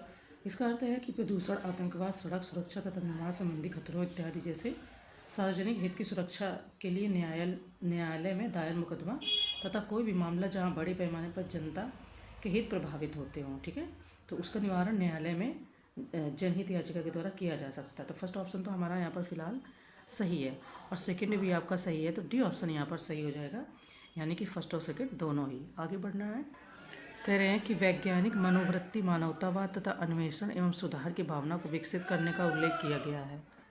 ये देखिए हमारे 4 ऑप्शन दिए गए, मौलिक अधिकार, राज्य के नीति निर्देशक तत्व, मौलिक कर्तव्य या प्रस्तावना। ठीक है, वैज्ञानिक मनोवृत्ति मानवतावाद तथा अन्वेषण एवं सुधार की भावना को विकसित करने का उल्लेख इन चारों में से किस में किया गया है। ठीक है, तो ये इसका जो उल्लेख किया गया है वो मौलिक कर्तव्य में किया गया है। ठीक है, कह रहे हैं कि निम्नलिखित में से कौन अखिल भारतीय सेवा के अंतर्गत नहीं आता है। ठीक है, भारतीय प्रशासनिक सेवा, भारतीय राजस्व सेवा, भारतीय पुलिस सेवा या भारतीय वन सेवा। तो इसमें कौन नहीं आता, तो अखिल भारतीय सेवाओं यानी AIS में भारत की 3 सिविल सेवाएं आती है, भारतीय प्रशासनिक सेवा, पुलिस सेवा और वन सेवा। अनुच्छेद 312 के तहत संविधान संघ और राज्यों के लिए सामान्य अखिल भारतीय सेवाओं के सृजन का प्रावधान करता है। क्या हो जाएगा, बी ऑप्शन आपका भारतीय राजस्व सेवा इसमें शामिल नहीं है। आगे बढ़ेंगे, हम लोगों ने 89 से क्वेश्चन देखे तो इनको देखते चलें, फिर हम लोग आगे बढ़ते हैं। 89, 90 आपका हो गया, ये आपका 91 PIL से संबंधित है, 92 और 93। ओके, कह रहे हैं कि भारतीय संविधान में निम्नलिखित में से कौन सा अनुच्छेद राष्ट्रपति को सर्वोच्च न्यायालय की राय लेने के लिए अधिकृत करता है। 4 ऑप्शन दिए गए, 124, 130, 139 या 143। राष्ट्रपति को सर्वोच्च न्यायालय की राय लेने के लिए अधिकृत करता है, ये बताना है। ओके, तो अगर देखा जाए तो भारतीय संविधान का अनुच्छेद 143 राष्ट्रपति को 2 श्रेणियों के मामलों में सर्वोच्च न्यायालय की राय लेने का अधिकार देता है। ठीक है, सार्वजनिक महत्व के कानून या तथ्य के किसी भी प्रश्न पर जो उत्पन्न हुआ अथवा जिसके उत्पन्न होने की संभावना हो। ठीक है, तो क्या हो जाएगा, डी ऑप्शन हो जाएगा 143। अब ये भी दिए गए, इनको भी डिटेल में आप पढ़ लेना। देखिए 2 सूचियाँ दी गई हैं। सूची फर्स्ट में अंतरिम सरकार के सदस्य हैं और ये संबंधित विभाग हैं, इनको हमें मिलान करना है। जवाहरलाल नेहरू, तो ये आपका स्वास्थ्य, शिक्षा, वैज्ञानिक अनुसंधान या रक्षा किससे संबंधित है। मौलाना अबुल कलाम आज़ाद, तो आई थिंक आपको इसमें क्लियर हो जाएगा कि मौलाना अबुल कलाम आज़ाद आपके किससे संबंधित, तो शिक्षा से। ठीक है, तो बी का 2, अब बी का 2 इसमें एक ही ऑप्शन में दिया गया, which means first option. B2, यहाँ B3 और B1, तो B2 यानी ए ऑप्शन आपका यहाँ पर सही हो जाएगा। तो जवाहरलाल नेहरू किससे संबंधित है, वैज्ञानिक अनुसंधान, मौलाना अबुल कलाम आज़ाद शिक्षा से, इसके बाद में रक्षा से, तो वो भी वही संबंधित हैं। और वैज्ञानिक अनुसंधान की बात करेंगे सरदार बलदेव सिंह, C4। ठीक है, चलें देखो अच्छे से एक बार पढ़ लेना। राजकुमारी अमृत कौर स्वास्थ्य से, सरदार बलदेव सिंह रक्षा से, मौलाना अबुल कलाम आज़ाद शिक्षा से, और जवाहरलाल नेहरू तो वैज्ञानिक अनुसंधान। तो इस तरीके से चीज़ें क्लियर हो गई। नेक्स्ट है कि निम्नलिखित में से किस वायसराय ने पोर्टफोलियो विभाग प्रणाली शुरू की? Lord Lytton, Lord Curzon, Lord Canning या लॉर्ड रिपन। ठीक है, तो भारतीय परिषद अधिनियम 1861 ने वायसराय को परिषद में व्यापार के अधिक सुविधाजनक लेन देन के लिए नियम और आदेश बनाने का अधिकार दिया। और 1859 में लॉर्ड कैनिंग द्वारा शुरू की गई पोर्टफोलियो विभाग प्रणाली को मान्यता दी गई। तो क्या हो जाएगा? लॉर्ड कैनिंग द्वारा। ठीक है, कह रहे कि निम्नलिखित में से कौन सा राष्ट्रीय आपात के उपबंध में सही है? आपातकाल की उद्घोषणा इसके, ठीक है, तो कह रहे हैं कि आपातकाल की उद्घोषणा का इसके जारी होने की तारीख से 2 माह के भीतर संसद के दोनों सदनों द्वारा अनुमोदित किया जाना अनिवार्य है। तो क्या ये बात सही है? सेकंड कह रहे हैं लोकसभा साधारण बहुमत से प्रस्ताव पारित किए जाने के पश्चात आपातकाल को निश्चित तौर पर रद्द कर दिया जाना चाहिए। तो नीचे 2 कथन दिए गए जिनमें से हमें सही ऑप्शन को टिक करना है, यानी कि बताना है। ठीक है, 97 क्वेश्चन नंबर है। तो कह रहे हैं यहाँ पर आपका कि सेकंड ऑप्शन फिलहाल सही होगा। ठीक है, मतलब ये जो क्वेश्चन पूछा है इसमें आपका फर्स्ट गलत है। फर्स्ट गलत होने का कारण क्या है? राष्ट्रीय आपातकाल की उद्घोषणा को इसके जारी होने की तारीख से 1 माह के अंदर संसद के दोनों सदनों द्वारा, ये जो 2 माह है, 2 की जगह 1 माह होना चाहिए था। कितना? तो ये आपका 1 माह होना चाहिए, तो इसलिए ये गलत हो गया और बी ऑप्शन आपका सही हो गया। बी मतलब सॉरी सेकेंड ऑप्शन। हमने अभी 94 नंबर से क्वेश्चन देखे, तो 94 देख लो, 95, ठीक है, 96, 97। आगे बढ़ेंगे कि सांप्रदायिक निर्वाचन प्रणाली का जनक किसे कहा जाता है? ये 4 ऑप्शन दिए गए हैं। आपको यहाँ पर अगर गेस करोगे तो आपको लॉर्ड कर्जन लग सकते हैं, लेकिन ऐसा नहीं है। इसको ध्यान से देखना और इसको डिटेल में वहाँ से पढ़ लेना। देखो, भारतीय परिषद अधिनियम 1909 द्वारा पृथक निर्वाचन क्षेत्रों की अवधारणा को अंगीकृत करते हुए मुसलमानों के लिए सांप्रदायिक प्रतिनिधित्व प्रणाली की शुरुआत की गई थी। ठीक है, मतलब क्या कि मुस्लिम लोग ही मुस्लिम लोग को वोट देंगे। तो इसके तहत सदस्यों का चुनाव केवल मुस्लिम मतदाताओं द्वारा किया जा सकता था। अब जब ये लागू हो जाएगा तो सांप्रदायिकता को वैधता मिल जाएगी ना, कि हाँ ऐसा हो सकता है। और ये काम किसने किया था? तो लॉर्ड मिंटो ने ये प्रणाली की शुरुआत की थी, या लॉर्ड मिंटो को इसका जनक कहा जाता है। ठीक है, तो डी ऑप्शन आपका यहाँ पर सही हो जाएगा। लॉर्ड कर्जन आप गेस करोगे तो गलत हो जाएगा। नेक्स्ट है 26 नवंबर 1949 को अंगीकृत किए गए भारतीय संविधान में अनुच्छेद और अनुसूचियों की संख्या कितनी थी? बहुत सिंपल है और मतलब कई बार भी है ना, तो ये क्वेश्चन आता रहता है नॉर्मली किसी भी एग्ज़ाम में, तो क्योंकि कंफ्यूज करने के लिए। तो 395 अनुच्छेद थे और 8 अनुसूचियाँ थी। ठीक है, जब ये अंगीकृत किया गया था। नेक्स्ट क्वेश्चन है हमारा यहाँ पर, नेक्स्ट है कि निम्नलिखित कथनों में से कौन सा संविधान सभा के संबंध में सही है? सिंह को संविधान सभा के प्रतीक के रूप में अपनाया गया था। प्रेम बिहारी नारायण रायजादा भारतीय संविधान के सुलेखक थे। तो अब इनमें हमको बताना कि कौन से ऑप्शन सही है। ठीक है, नॉर्मली आपके है ना, तो इसमें से क्या आपके सही ऑप्शन को बताना है। फिलहाल देखो, सिंह को नहीं, हाथी को संविधान सभा के प्रतीक यानी मोहर के रूप में अपनाया गया था। तो कथन फर्स्ट तो हमारा हो जाता है गलत। ठीक है, नेक्स्ट है कि प्रेम बिहारी नारायण रायजादा भारतीय संविधान के सुलेखक थे। उन्होंने प्रवाहमयी इटैलिक शैली में मूल संविधान अपने हाथों से लिखा था। तो सेकंड ऑप्शन आपका गलत है। सेकंड ऑप्शन गलत है, यानी कि बी ऑप्शन हमारा यहाँ पर सही हो जाता है। आगे बढ़ेंगे, कह रहे हैं कि भारतीय संविधान के निम्नलिखित में से किस प्रावधान को साधारण बहुमत द्वारा संशोधित किया जा सकता है? मूल अधिकार को, संसद में गढ़पूर्ति, या नए राज्यों का प्रवेश अथवा स्थापन, या राज्य में विधान परिषद की समाप्ति या सृजन। तो नीचे कूट दिए गए हैं। पहले आपको याद रखना कि इन चारों में से किसमें हम साधारण बहुमत से संशोधन कर सकते हैं। ठीक है, तो अगर देखा जाए भारतीय संविधान में, तो आपका संसद में गढ़पूर्ति, ओके, नए राज्यों का प्रवेश अथवा स्थापना, वो भी, और राज्य में विधान परिषद की समाप्ति या सृजन, ये सारी चीज़ें आपकी सिंपल यानी जिसको बोलते हैं साधारण बहुमत द्वारा संशोधित किया जा सकता है। तो क्या हो जाएगा? सी ऑप्शन आपका फिर यहाँ पर सही हो जाएगा, क्योंकि फर्स्ट ऑप्शन आपका जो मूल अधिकार है, तो मूल अधिकार में साधारण बहुमत से संशोधन नहीं होता है। ठीक है, हाँ, कुछ चीज़ें अच्छे से दी गई, उनको वहाँ पर पढ़ लेना डिटेल में। नेक्स्ट है कोहेलो मामला किससे संबंधित है? 3री अनुसूची, 5वीं अनुसूची, 9वीं अनुसूची या 10वीं अनुसूची? I.R. कोहेलो बनाम तमिलनाडु राज्य जो 2007 का मामला है, वो भारतीय संविधान की 9वीं अनुसूची से संबंधित है। 9वीं अनुसूची में केंद्रीय तथा राज्य कानूनों की एक सूची शामिल है जिन्हें न्यायालय में चुनौती नहीं दी जा सकती। साथ ही इसे संविधान यानी प्रथम संशोधन अधिनियम 1951 द्वारा जोड़ा गया था। और पहले संशोधन में अनुसूची में 13 कानून जोड़े गए थे। इसे नए अनुच्छेद 31 द्वारा बनाया गया था, जिसे अनुच्छेद 311 के साथ सरकार द्वारा कृषि सुधार से संबंधित कानूनों की रक्षा करने के साथ जमींदारी प्रणाली को समाप्त करने के लिए लाया गया था। ठीक है, तो कुछ चीज़ें हैं, कौन कौन से उनको देख लेना। इसके बाद में अगर बात करें तो क्या हो जाएगा, 9वीं अनुसूची। और 9वीं किससे संबंधित है आपको पता ही होगा। चलो आगे बढ़ते हैं। तो हम लोगों ने भी 98 से क्वेश्चन देखे हैं, उनको अच्छे से देख लेना। ठीक है, आगे बढ़ेंगे। 98 के बाद 99 है ना, तो ये ऐसे थोड़े लॉन्ग है, इनको ध्यान से अच्छे से पढ़ लेना। ये आपका 101 और ये 102। आगे बढ़ेंगे। नेक्स्ट है कि राष्ट्रीय राजनीतिक दलों के संदर्भ में निम्नलिखित में से कौन सा सत्य है। इससे 4 या अधिक राज्यों में राज्य राजनीतिक दल के रूप में मान्यता प्राप्त होनी चाहिए। सेकंड, मान्यता प्राप्त दलों को चुनाव के दौरान केवल 20 स्टार प्रचारक रखने की अनुमति है। ये यूपीएससी में भी क्वेश्चन कई बार पूछा गया और बदल बदल के थोड़ा सा फैक्ट बदल के ये 3 से 4 बार पूछा गया और काफ़ी फेवरेट क्वेश्चन है। ठीक है, तो नीचे दिए गए कोड का प्रयोग करके सही उत्तर बताना। ये 4 हमारे ऑप्शन दिए गए हैं, लेकिन ऑप्शन को ध्यान से पढ़ लेना। ऑप्शन की वजह से आपका क्वेश्चन गलत नहीं होना चाहिए। तो हम इसको देखते हैं कि इसमें क्या सही होना चाहिए। देखो, जिसे हम ईसीआई बोलते हैं यानी election commission of India, Bharat निर्वाचन आयोग के राजनीतिक दल और चुनाव चिन्ह 2019 पुस्तिका के अनुसार एक राजनीतिक दल को राष्ट्रीय दल माना जाएगा यदि, मतलब उसको तब माना जाएगा जब यदि ये 4 या अधिक राज्यों में राज्य स्तरीय दल के रूप में मान्यता प्राप्त हो। ठीक है, एक मान्यता प्राप्त दल चाहे वह राष्ट्रीय हो या राज्य स्तरीय को कुछ विशेषाधिकार प्राप्त होते, जैसे दल के प्रतीकों का आवंटन, राज्य के स्वामित्व वाले टेलीविजन और रेडियो स्टेशनों पर राजनीतिक प्रसारण के लिए समय का प्रावधान और मतदाता सूची तक पहुंच। इन दलों को चुनाव के समय 40 स्टार प्रचारक रखने की अनुमति है। अब देखो यहाँ पर यही कंफ्यूज करने के लिए दे दिया ना, 20 नहीं है, यहाँ पर 40 हो जाएगा। ठीक है, तो फिर क्या हो गया आपका, तो आपका ऑप्शन सेकेंड आपका यहाँ पर गलत हो गया। गलत हो गया तो ए ऑप्शन केवल यहाँ पर सही है, लेकिन कुछ चीज़ें और दी गई हैं तो उनको अच्छे से पढ़ लेना। ठीक है, ये पूछा जाता है बना बना कर क्वेश्चन कई बार। नेक्स्ट है, भारतीय संविधान के संदर्भ में निम्नलिखित में से कौन सा कथन सही है। जिला न्यायाधीश शब्द का उल्लेख अनुच्छेद 239 के अंतर्गत किया गया है। ठीक है, जिला डिस्ट्रिक्ट जज। नेक्स्ट, अनुच्छेद 249 में राष्ट्रीय हित में राज्य सूची के किसी मामले पर कानून बनाने की संसद की शक्ति का उल्लेख है। 249 कह रहे हैं। अब हमें बताना कि कितने हमारे ऑप्शन यहाँ पर सही हैं।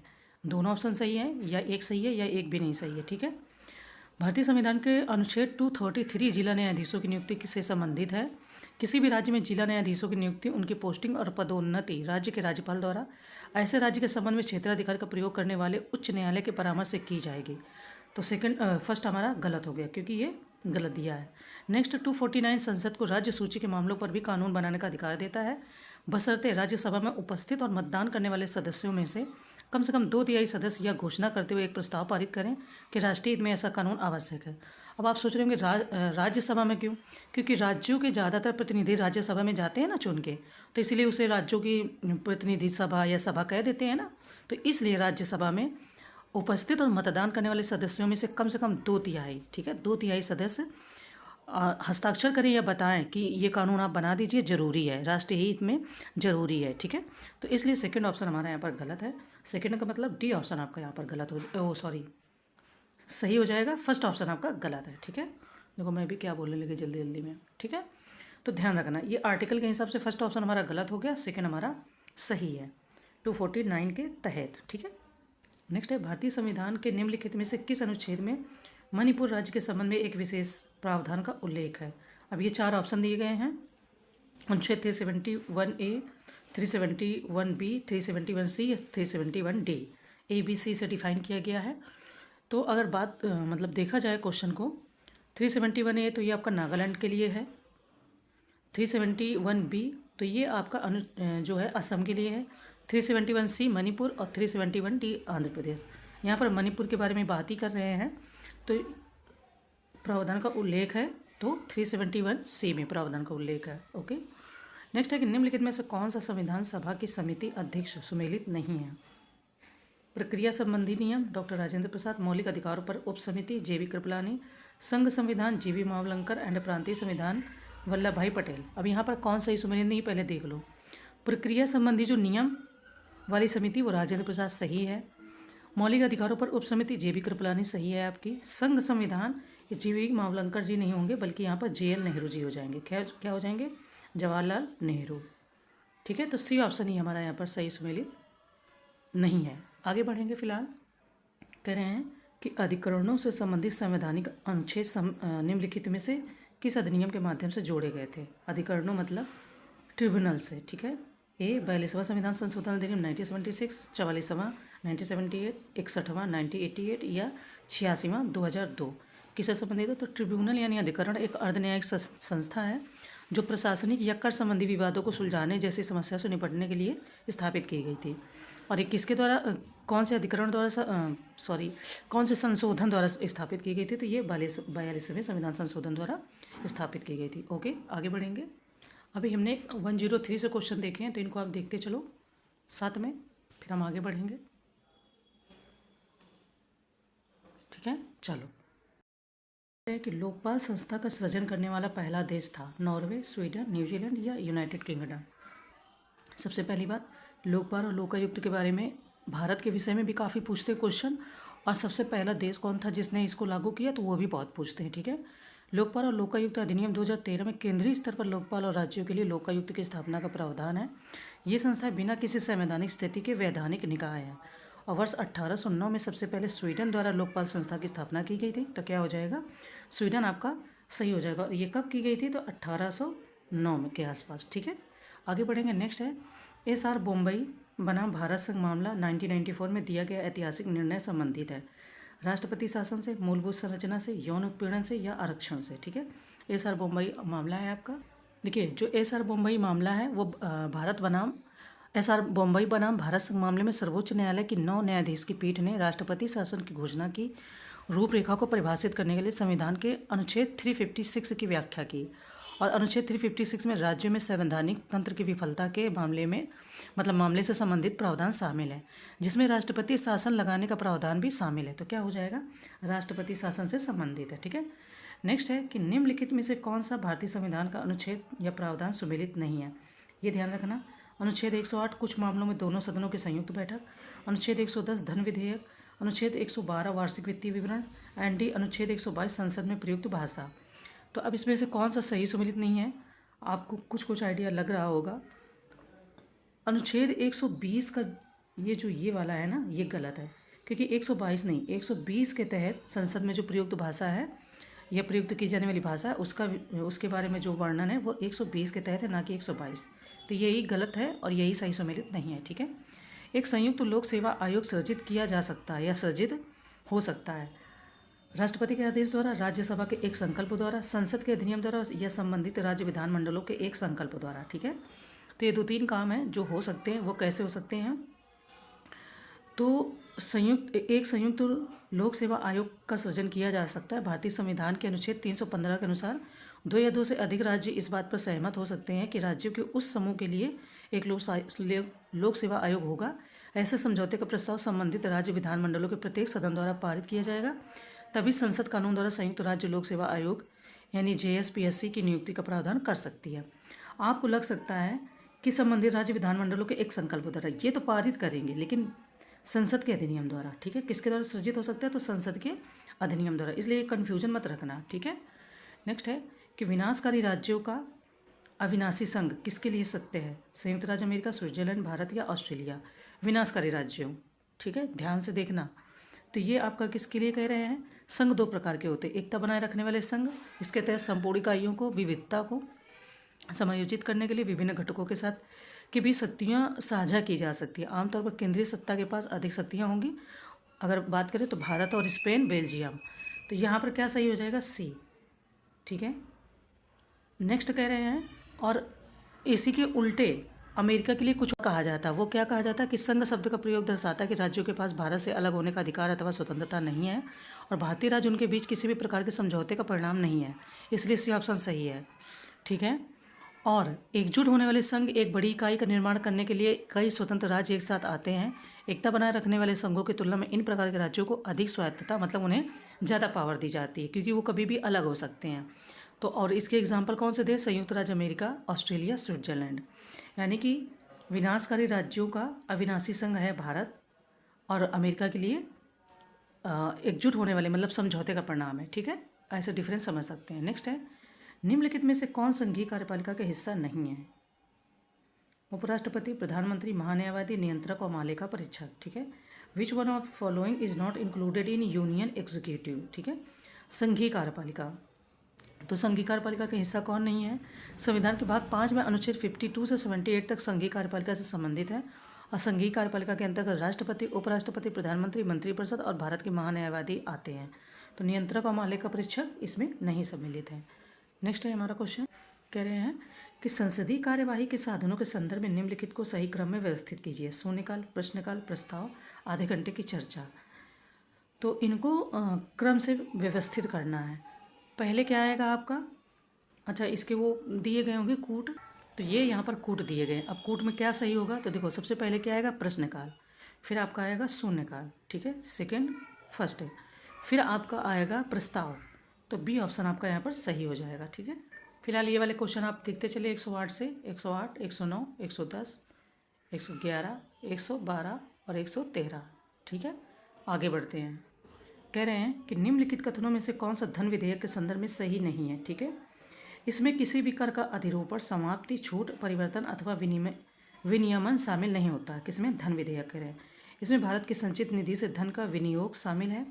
सी, इसमें केंद्र सरकार द्वारा धन उधार लेने का विनियमन शामिल है। एंड डी, अनुच्छेद 110 धन विधेयक से संबंधित है।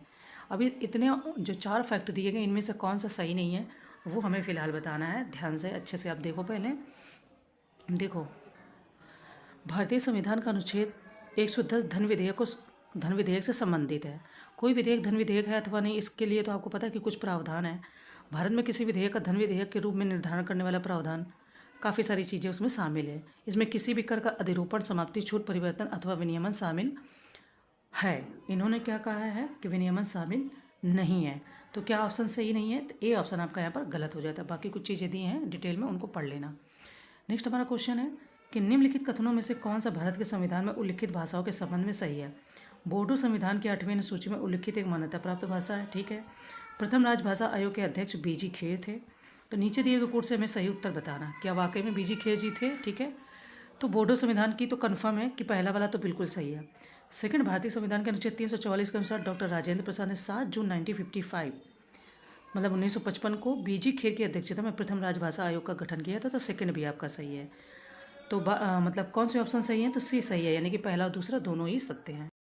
कह रहे हैं कि मानवाधिकार आयोग के अध्यक्ष पद हेतु निम्नलिखित में से कौन अहर्त नहीं है, ठीक है, यानी योग्य नहीं है? भारत के सेवानिवृत्त मुख्य न्यायाधीश, सर्वोच्च न्यायालय के न्यायाधीश, सर्वोच्च न्यायालय के सेवानिवृत्त मुख्य न्यायाधीश या उच्च न्यायालय के न्यायाधीश, ठीक है। वैसे सभी के सभी ऐसे आंसर है कि आपको लग सकता है कि इसमें से अगर गेस करना हो तो आप सोच सकते हैं कि क्या ही गेस करें, है ना। देखो, राष्ट्रीय मानवाधिकार आयोग के बारे में बात करें तो यह एक बहुसदस्यीय संस्था है या निकाय है, जिसमें एक अध्यक्ष और 5 सदस्य होते हैं। अच्छा, अध्यक्ष पद के लिए जो अर्हता होती है, भारत के सेवानिवृत्त मुख्य न्यायाधीश अथवा सर्वोच्च न्यायालय का एक न्यायाधीश सदस्य हेतु अर्हता मानदंड है कि वह सेवारत अथवा सेवानिवृत्त होना चाहिए, ठीक है। अगर बात करें कि इसमें कौन नहीं है, तो उच्च न्यायालय के न्यायाधीश कह रहे हैं कि आयोग में 7 पदेन सदस्य भी होते हैं, ठीक है। एक पूर्णकालिक सदस्य होता है और 7 उसमें अन्य सदस्य भी होते हैं। इसके बाद में अगर बात करो तो कौन कौन से होते हैं? राष्ट्रीय अल्पसंख्यक आयोग, राष्ट्रीय अनुसूचित जाति आयोग, राष्ट्रीय अनुसूचित जनजाति आयोग, राष्ट्रीय महिला आयोग, राष्ट्रीय आयोग पिछड़ी जाति और राष्ट्रीय बाल अधिकार संरक्षण आयोग के अध्यक्ष तथा दिव्यांग जन के लिए मुख्य आयुक्त। तो इसलिए डी ऑप्शन कह रहे हैं कि ये आपके इसमें अर्थ नहीं है। हाँ, फर्स्ट टाइम सुनने में आपको लग रहा हो कि क्या बता रही हैं, तो डिटेल में आप PDF से पढ़ोगे, फिर आपको वो चीज़ें क्लियर हो जाएंगी। उन्होंने डिटेल में चीज़ें दी हैं, मतलब कि कौन कौन से हो सकते हैं, सेवानिवृत्त या सेवारत, ठीक है। इसमें कन्फ्यूजन हो सकती है, सेवारत और सेवानिवृत्त वर्ड ऐसे हैं, आपको लग सकता है।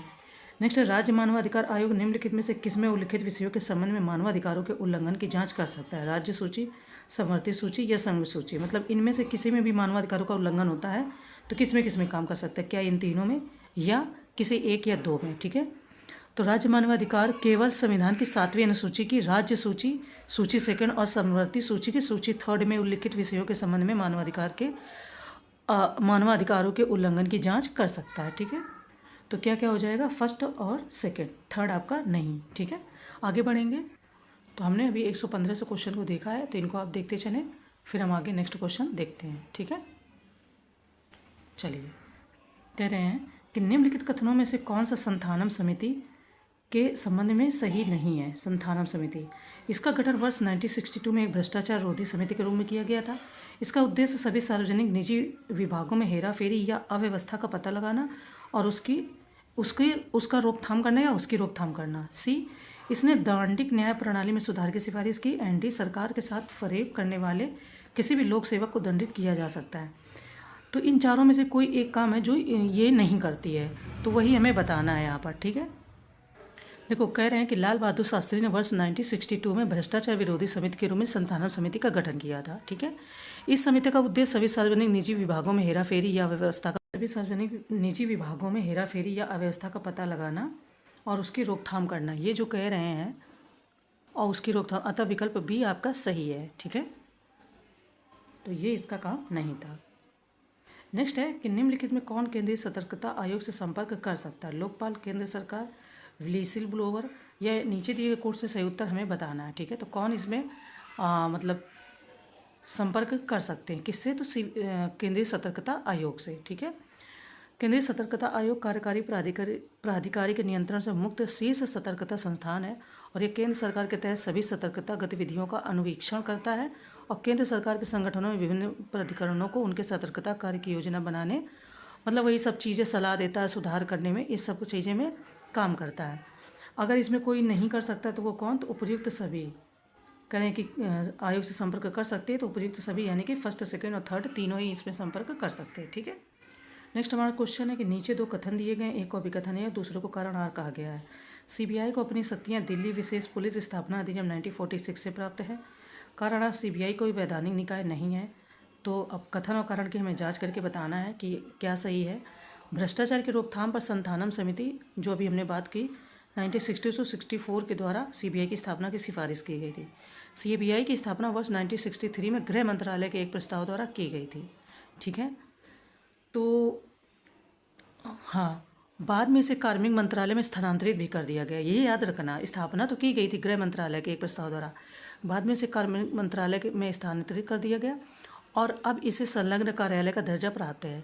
1941 में स्थापित विशेष पुलिस प्रतिष्ठान जो सतर्कता मामलों को देखता था, को भी सीबीआई में विलय कर दिया गया। सीबीआई एक वैधानिक निकाय नहीं है, यह दिल्ली विशेष पुलिस स्थापना अधिनियम 1946 से अपनी शक्तियाँ प्राप्त करता है, ठीक है। तो यानी कि फिर अब आपका ऑप्शन ए सही है, यानी कि ए और आर दोनों सत्य और आर एक का सही स्पष्टीकरण है। ध्यान रखना, खाली 1946 देख के और 1963 उसकी स्थापना का वर्ष देख के गलत मत करना। स्थापना उसकी 1963 में होती है, लेकिन उससे जो शक्तियाँ प्राप्त होती हैं, अपनी शक्तियाँ दिल्ली विशेष पुलिस बल से, पुलिस स्थापना अधिनियम जो 1946 है, इससे मिलती हैं, ठीक है। क्योंकि मुझसे भी एक दो बार ये क्वेश्चन गलत हो गया है, तो जब नए नए में पढ़ो तो बहुत सारी चीज़ें याद नहीं रहती। कह रहे हैं लोकपाल और लोकायुक्त संशोधन विधेयक 2016 के संदर्भ में निम्नलिखित कथनों पर विचार करें, यानी संशोधन हुआ था। विधेयक में कहा गया कि एक लोक सेवक को अपनी संपत्ति और देनदारियों की घोषणा करनी होगी। सेकेंड, ऐसी घोषणा करने का रूप और तरीका केंद्र सरकार द्वारा निर्धारित किया जाएगा। तो अब हमें देखना है कि उपयुक्त कथनों में से कौन से सही हैं, ए, बी, सी या डी, मतलब कितने कथन यहाँ पर सही है, ठीक है। तो लोकपाल और लोकायुक्त संशोधन जो हुआ 2016 में 27 जुलाई 2016 को वो लोकसभा में पेश किया गया। विधेयक लोक सेवकों द्वारा संपत्ति और देनदारियों की घोषणा के संबंध में लोकपाल और लोकायुक्त अधिनियम 2013 में संशोधन करता है। बात करें तो अगर फर्स्ट और सेकंड दोनों ही ऑप्शन यहाँ पर हमारे सत्य हैं, ठीक है। ये हमने यहाँ से देखना शुरू किया 119 से 119, 120, 121 और 122, ठीक है। देखो 123 कह रहे कि 97 संवैधानिक संशोधन अधिनियम 2001 के संदर्भ में निम्नलिखित कथनों में से कौन सा से सही है? इसमें सहकारी समितियों को बढ़ावा देने के लिए राज्य के नीति निर्देशक सिद्धांतों को शामिल किया गया। सेकंड, इसने संविधान में एक नया भाग 9B शामिल किया। तो नीचे दिए गए कोड से हमें बताना है कि कौन से ऑप्शन हमारे सही है, ए, बी, सी और डी, ठीक है। 97 संविधान संशोधन अधिनियम 2011 की बात हो रही है यहाँ पर। देखिए 2011 के 97 संवैधानिक संशोधन अधिनियम ने सहकारी समितियों को संवैधानिक दर्जा और सुरक्षा प्रदान किया, ठीक है। तो कथन फर्स्ट हमारा सही है। इसके बाद में कथन सेकंड भी हमारा सही है, तो क्या हो जाएगा, सी ऑप्शन सही हो जाएगा। इसने संविधान में एक नया भाग 9B शामिल किया, तो ये भी सही है। कुछ चीज़ें और डिटेल में दी गई हैं, उनको अच्छे से आप पढ़ लेना, उनको हम बताएंगे यहाँ पर नहीं। नेक्स्ट है निम्नलिखित में से कौन सी समिति चुनाव सुधार से संबंधित नहीं है? फिलहाल तो नहीं है, दे रहे हैं। 4 समिति दी गई हैं और इनकी हमने कहीं ना कहीं टेस्ट सीरीज में बात करी ही है। इंजेती श्रीनिवास समिति की स्थापना कॉरपोरेट मामलों के मंत्री यानी MCA को कॉरपोरेट सामाजिक उत्तरदायित्व CSR पर अपनी सिफारिश देने के लिए की गई थी। तो बी ऑप्शन हमारा यहाँ पर हो जाएगा कि ये चुनाव से संबंधित नहीं है। दिनेश गोस्वामी, JS वर्मा और इंद्रजीत गुप्ता ये चुनाव सुधार से संबंधित समितियाँ हैं। तो अब आपको यहाँ पर 2 चीज़ें पता चल गई, कौन नहीं है और कौन है, ठीक है। नेक्स्ट है, निम्नलिखित में से कौन राज्य पुनर्गठन आयोग 1953 का सदस्य नहीं था? KM पर्रिकर, HN कुंजरू, फजल अली या जवाहरलाल नेहरू?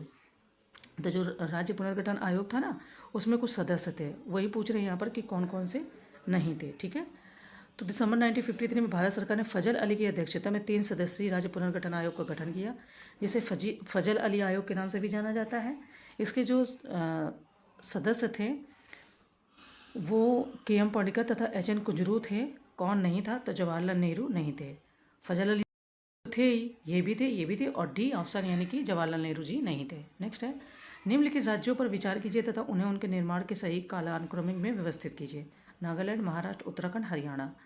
अब इनको मैं बताना, देखो उत्तराखंड का तो बहुत अच्छे से पता ही है, किसी और का याद हो इस समय ना याद हो, पर उत्तराखंड का आपको तो पता ही होगा, है ना। छत्तीसगढ़, उत्तराखंड और झारखंड, ये तीनों ही राज्य आपके 2000 में बने थे, छत्तीसगढ़, उत्तराखंड और झारखंड। ठीक है, हरियाणा का अगर आपको याद हो, महाराष्ट्र एवं गुजरात एक साथ फॉर्म हुए थे, क्योंकि महाराष्ट्र से ही गुजरात वो हुआ था, है ना, पृथक हुए थे दोनों। तो 1960 में इन दोनों का जो होती है स्थापना। गोवा आपका जो है यहाँ नहीं दिया, लेकिन वैसे बता रही हूँ। हरियाणा की बात करें यहाँ पर तो ये 1966 हो जाएगा, यानी कि महाराष्ट्र से बाद में।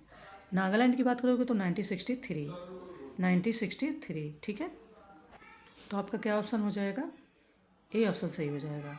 ठीक है, 1960, 1963, 1966 और 2000, तो ये आपके ऑप्शन सही हो जाएंगे। ठीक है, भारत के संविधान के तहत नागरिकता निम्नलिखित में से किस सूची में शामिल है? संघ सूची, राज्य सूची, समवर्ती सूची या उपयुक्त में से कोई नहीं, ये बताना है। नागरिकता, तो भारत में जो नागरिकता है वो आपकी संघ सूची में शामिल है। ठीक है, आर्टिकल 5 से 11 तक इसका प्रावधान है। ठीक है, तो हमने 123 से स्टार्ट किया था देखना, 124, 125, 126, ओके, एंड 127। कह रहे हैं कि भारत में नागरिकता की समाप्ति के संदर्भ में निम्नलिखित में से कौन सा कथन सही है? जब कोई व्यक्ति अपनी नागरिकता त्याग देता है तब उस व्यक्ति के प्रत्येक नाबालिग बच्चे की भी भारतीय नागरिकता समाप्त हो जाती है। सेकंड, यदि कोई व्यक्ति किसी दूसरे देश की नागरिकता ग्रहण कर लेता है तब उसकी भारतीय नागरिकता स्वतः ही समाप्त हो जाती है। तब इसमें से कौन से ऑप्शन सही है वो बताना है। पहली बात तो सेकंड ऑप्शन आपका तुरंत ही सही है, क्योंकि वो किसी और देश की नागरिकता लेता है तो भारत की समाप्त हो जाती है, ऐसा आपने पढ़ा होगा कहीं ना कहीं, है ना। भारत का संविधान एकल नागरिकता प्रदान करता है। जब कोई व्यक्ति अपनी नागरिकता त्याग देता तब उस व्यक्ति के प्रत्येक नाबालिग बच्चे की भी भारतीय नागरिकता समाप्त हो जाती है। हालांकि जब ऐसा बच्चा 18 वर्ष का हो जाएगा तो वह भारतीय नागरिकता फिर से प्रारंभ कर सकता है। ठीक है, तो बात करें यहाँ पर आंसर की, तो सी ऑप्शन कह रहे हैं, फर्स्ट और सेकंड दोनों ही ऑप्शन सत्य है। हाँ, एक लाइन और ज़रूर याद रखना, जैसे ये इन्होंने कहा सेकेंड ऑप्शन में जो बात कही ये तो ठीक है, लेकिन अगर क्वेश्चन में ये आ जाए कि जब भारत युद्ध में व्यस्त हो तो उस स्थिति में क्या भारतीय प्रावधान लागू होता है? क्या तब भी भारत का जो व्यक्ति दूसरे देश की नागरिकता ग्रहण कर चुका है तो क्या भारतीय नागरिकता समाप्त हो जाएगी? तो कथन है कि नहीं, अगर जब भारत युद्ध में व्यस्त हो तो ये प्रावधान लागू नहीं होता। तो इसलिए अगर वो एक लाइन डाल दी तो फिर क्वेश्चन हमारा गलत हो जाएगा और आपको लगेगा कि मैंने ये पढ़ा है, तो वो चीज़ याद रखना। ठीक है, हालांकि डिटेल में वहाँ से पढ़ लेना, छोड़ना नहीं। मैं इसलिए चीज़ें छोड़ देती हूँ कि वैसे ही सब लोग मतलब कभी कभी कमेंट आता है ना कि बहुत लंबा वीडियो हो जाता है, तो इसीलिए, और मैं चाहती भी नहीं हूँ, तो ध्यान से अच्छे से वहाँ PDF में पढ़ लेना। नेक्स्ट है कि निम्नलिखित में से कौन सा भारतीय संविधान का अनुच्छेद प्रावधान सही सुमेलित नहीं है? अब यहाँ पर भी सही सुमेलित नहीं है।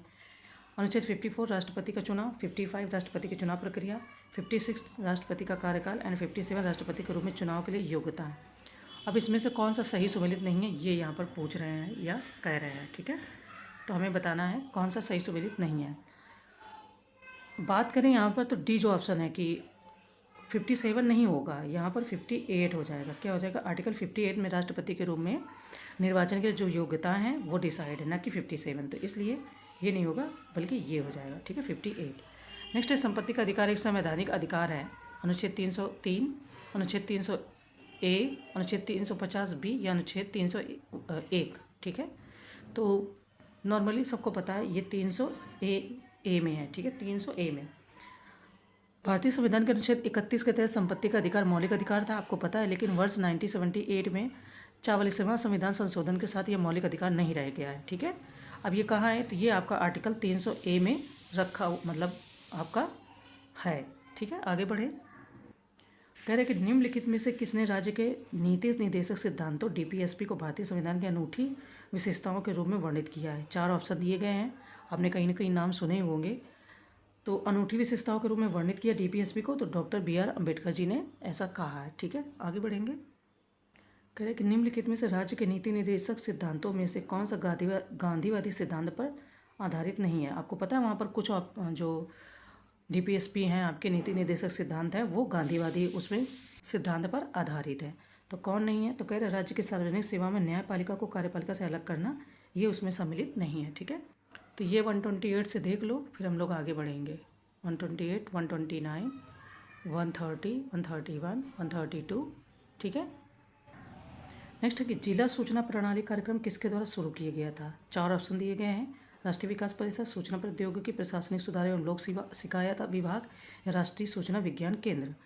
कब ये किया गया था, तो ये आपका जो है 1970 में इलेक्ट्रॉनिक्स विभाग की स्थापना भारत में ई गवर्नेंस की दिशा में पहला बड़ा कदम था, क्योंकि इसमें सूचना और संचार पर ध्यान केंद्रित किया गया था। तो जो जिला सूचना प्रणाली कार्यक्रम है राष्ट्रीय सूचना विज्ञान केंद्र के तहत शुरू किया गया था। ठीक है, नेक्स्ट क्वेश्चन है ब्रिटिश सरकार अधिनियमों के संबंध में निम्नलिखित में से कौन सा कथन सही नहीं है। देखो ध्यान रखना, बहुत क्वेश्चन सही नहीं पूछ रहे हैं। 1833 के चार्टर अधिनियम ने ईसाई मिशनरियों को जागरूक करने के उद्देश्य से भारत आने की अनुमति दी। 1813 वो 33 है, ये 13 कि चार्टर अधिनियम ने बॉम्बे और मद्रास के गवर्नर को उनकी विधायी शक्तियों से वंचित कर दिया। क्या वाकई में ये तीनों दोनों ऑप्शन सही हैं। तो ए और फर्स्ट और सेकंड दोनों ही ऑप्शन हमारे फिलहाल सही है, बाकी आप डिटेल में वहाँ से चीज़ें पढ़ लेना। नेक्स्ट है भारत में राज्य सचिव का कार्यालय निम्नलिखित में से किस अधिनियम के माध्यम से बनाया गया। 1858, 1861, 1909 या 1919 राज्य सचिव। ठीक है, तो 1858 के भारत सरकार अधिनियम ने एक नया कार्यालय बनाया भारत के लिए, राज्य सचिव, जिसे भारतीय प्रशासन पर पूर्ण अधिकार और नियंत्रण सौंपा गया। राज्य सचिव ब्रिटिश मंत्रिमंडल का सदस्य होता था और अंततः ब्रिटिश संसद के प्रति उत्तरदायी होता था। तो क्या हो जाएगा 1858 का अधिनियम। ठीक है, कह रहे हैं कि स्वतंत्र भारत का संविधान बिना बाह्य हस्तक्षेप के बनाने की मांग सबसे पहले स्वीकार की गई थी।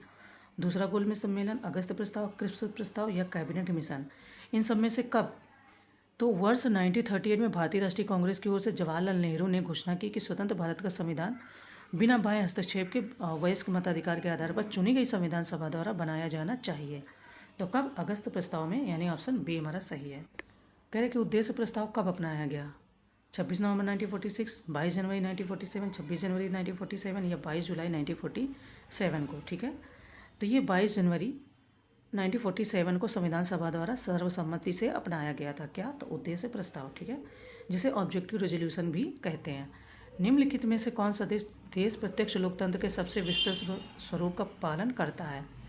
4 देशों के नाम दिए गए, 4 कंट्री के, तो इसमें से कौन है, तो स्विट्जरलैंड कह रहे हैं। ठीक है, स्विट्जरलैंड में राष्ट्रीय, कैंटोनल और नगर पालिका स्तर पर प्रत्यक्ष लोकतंत्र की सबसे विस्तृत प्रणाली मौजूद है।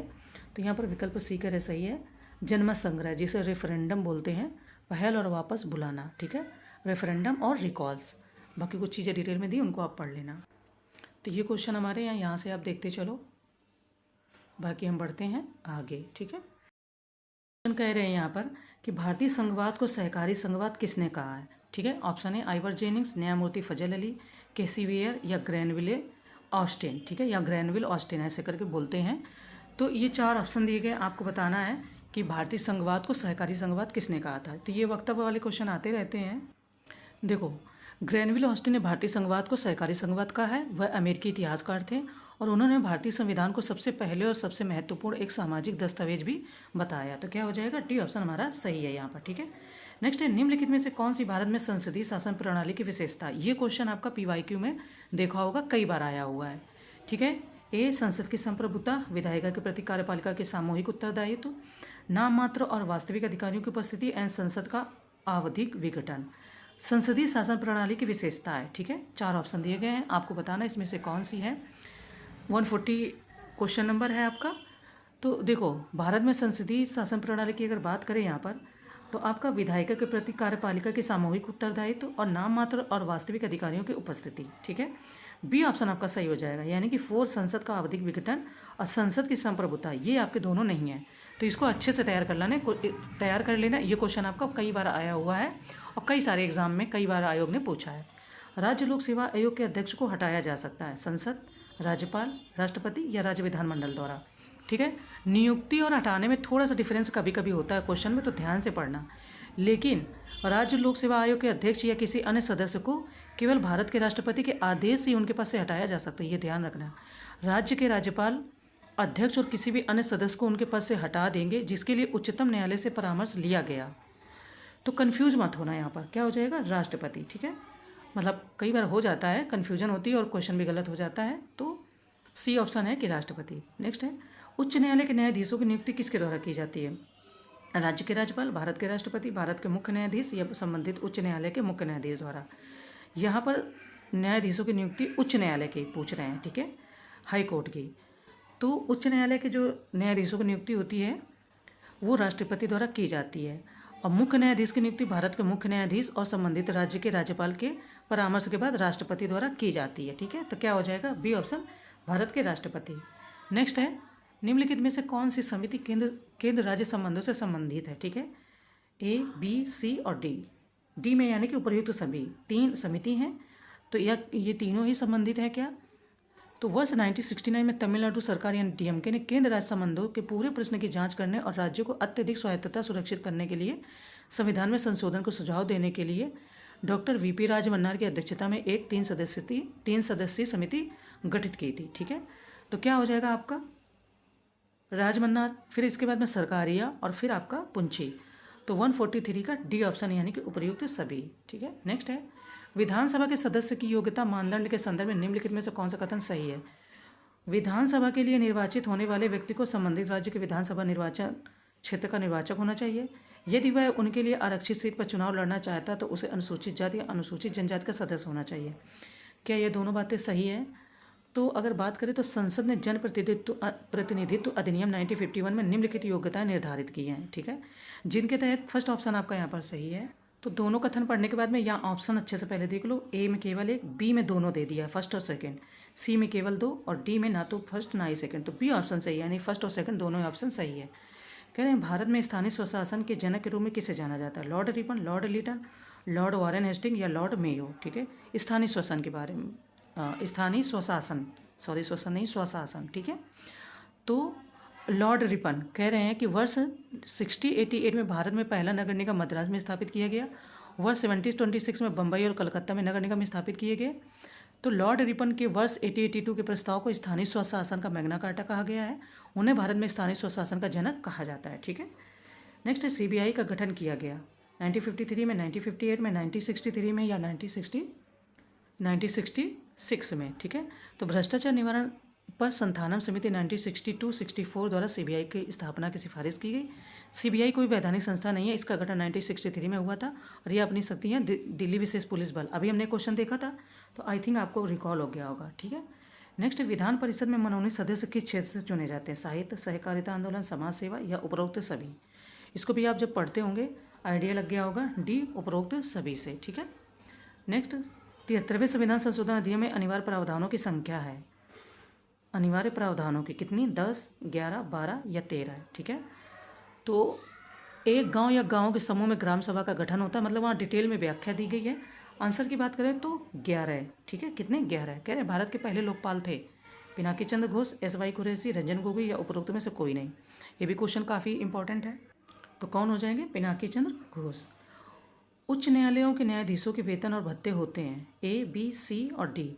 किस पर भारित होते हैं? भारत की संचित निधि पर, भारत की संचित निधि से निर्धारित, राज्य की संचित निधि पर या राज्य की संचित निधि से निर्धारित। ठीक है, तो आपका जो आंसर हो जाएगा, न्यायाधीशों के वेतन और भत्ते, कर्मचारियों का वेतन भत्ते और पेंशन के साथ साथ उच्च न्यायालय के प्रशासनिक व्यय राज्य की संचित निधि पर भारी होते हैं। तो किसकी? राज्य की संचित निधि पर। अब आप यहाँ पर ये इंग्लिश ट्रांसलेशन के क्वेश्चन देख लो, फिर इसके बाद में हम इसको, तो हमने 145, 146, 147, 148, 149 एंड 150 ये टेस्ट पेपर कंप्लीट हो गया। आई होप आप अच्छे से प्रैक्टिस कर लेना। थोड़ा टाइम की वजह से बहुत लेट हो गया टेस्ट पेपर। अब हम इसके बाद में सी सेट का पेपर अपलोड करेंगे, उसको एक ही वीडियो में पूरा अपलोड कर देंगे। ठीक है, थैंक यू आप सभी लोगों का जो इतना आप अपना प्यार सपोर्ट हमें देते हैं, तो देते रहें और अपनी तैयारी भी अच्छे से करते रहें। ठीक है, इसकी PDF आपको 1-2 घंटे बाद मिल जाएगी। Thank you.